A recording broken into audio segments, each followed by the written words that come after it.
आज हम दो बिल्कुल अलग दुनियाओं को आमने सामने ला रहे हैं। एक तरफ है क्रिएटिविटी की दुनिया यानी एक यूट्यूबर की ज़िंदगी, और दूसरी तरफ है कोडिंग और लॉजिक की दुनिया यानी एक सॉफ्टवेयर इंजीनियर का करियर। देखते हैं कि 2026 में इन दोनों में से कौन कमाई की दौड़ में आगे निकलेगा। तो आइए सीधे मुद्दे पर आते हैं। 2026 में ज्यादा पैसा कौन कमाएगा, एक यूट्यूबर या फिर एक सॉफ्टवेयर इंजीनियर? इसका जवाब शायद आपको हिलाकर रख दे। ठीक है, तो चलें सबसे पहले क्रिएटर के रास्ते को समझते हैं। एक यूट्यूबर की दुनिया में झांक कर देखते हैं कि आखिर यहाँ होता क्या है। तो एक यूट्यूबर पैसे कैसे कमाता है? देखिए, इसका कोई एक सीधा साधा तरीका नहीं है। सबसे पहले तो एडसेंस है, यानी वीडियोस पर चलने वाले इश्तिहार। फिर आती हैं स्पॉन्सरशिप्स और ब्रांड डील्स, जहां कंपनियां अपने प्रोडक्ट्स को प्रमोट करने के लिए पैसे देती हैं। इसके बाद है एफिलिएट मार्केटिंग, मतलब किसी और की चीज़ बेचने पर कमीशन मिलना। और आखिर में अपना सामान यानी मर्चेंडाइज बेचकर भी कमाई होती है। लेकिन ये रास्ता फूलों की सेज नहीं है। एक तरफ तो आपको मुकम्मल तख्लीकी आज़ादी मिलती है, एक बार वीडियो हिट हो जाए तो पैसिव इनकम आती रहती है और आप खुद एक ब्रांड बन जाते हैं। मगर दूसरी तरफ आमदनी का कोई भरोसा नहीं होता। मुकाबला इतना शदीद है कि कुछ कह नहीं सकते, और कामयाब होने में अक्सर सालों लग जाते हैं। ये एक बहुत ही हाई रिस्क गेम है। अब रुख करते हैं दूसरी तरफ, यानी कोडर के रास्ते की तरफ। आइए देखते हैं कि एक सॉफ्टवेयर इंजीनियर की दुनिया कैसी होती है। ये एक बिल्कुल ही मुख्तलिफ खेल है। यहाँ आमदनी के ज़राए ज़्यादा मुनज़्ज़म और प्रिडिक्टेबल हैं। ज़्यादातर इंजीनियर्स किसी कंपनी में तनख्वाह पे काम करते हैं। इसके अलावा वो फ्रीलांसिंग या कॉन्ट्रैक्ट पर भी काम पकड़ सकते हैं। आजकल तो दुनिया भर से रिमोट जॉब्स के मौके भी बहुत हैं, या फिर वो अपनी ऐप्स और सॉफ्टवेयर बनाकर भी पैसे कमा सकते हैं।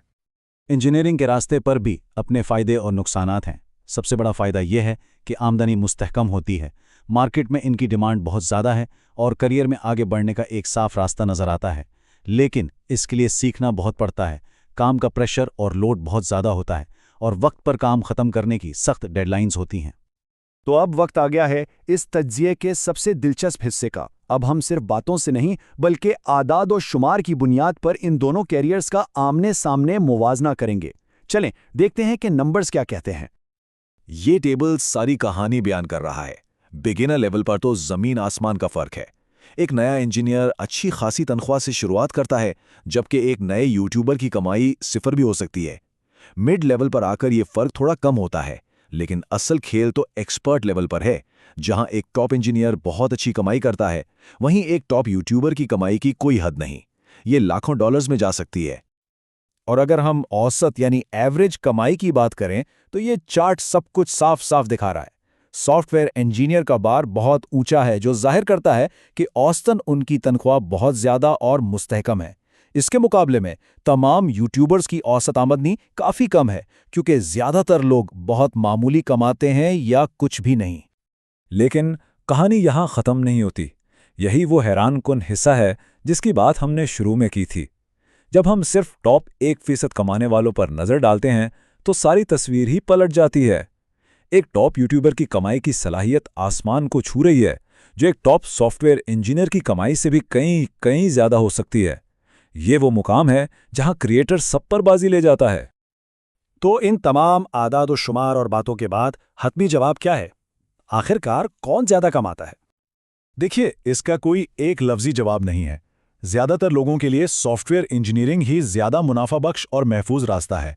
ये एक सेफ बेट है। लेकिन उन चंद लोगों के लिए जिनमें टैलेंट, मेहनत और किस्मत का बेहतरीन इम्तिजाज हो, यूट्यूबर बनने का रास्ता कमाने के वो दरवाजे खोल सकता है जिसका कोई मुकाबला ही नहीं। तो आखिर में ये इंतखाब सिर्फ आमदनी का नहीं है, ये रिस्क लेने का है। एक तरफ इस्तेकाम है तो दूसरी तरफ लामहदूद इम्कानात हैं। अब बड़ा सवाल यह है कि आने वाली नस्ल काम के लिए कौन सा रास्ता चुनेगी और मुस्तकबिल की तारीफ किस रास्ते से होगी।